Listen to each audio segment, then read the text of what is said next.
Our goal is to train our mind to move from technicians to professionals. I remember when my wife left me to cook one day, and I say one day because it never happened again. She left me directions. This much water, this much salt, this long on the stove, you take it out. Great. So I put this much water, this much salt, I waited this much on the stove and I took it out. And the food wasn't done. So she came home and she said, it's still cold. And I told her, but I followed directions. You told me 30 minutes.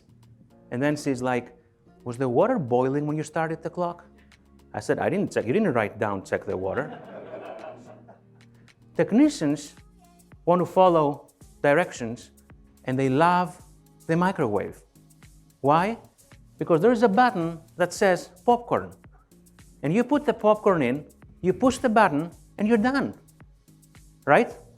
Professionals love the stove. Why? Because you have all these knobs and it doesn't say popcorn.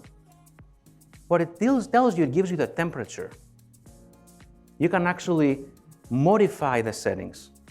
You can even alter recipes as you go along because you may find the recipe too salty. You cut down on the salt. So what I want you to do is, as we progress this morning, is change your mindset from the microwave to the stove. So whether we talk about clinical photography, self-tracing, study model analysis, we're gonna grow deeper today. Maybe not wider, but understand what makes us in each specific application go from the technician to the professional. Why?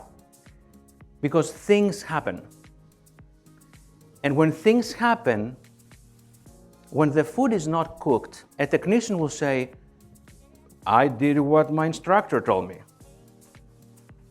And guess what? When you're in court, the court doesn't care. Because here's the reality. We are being judged at the level of the professional.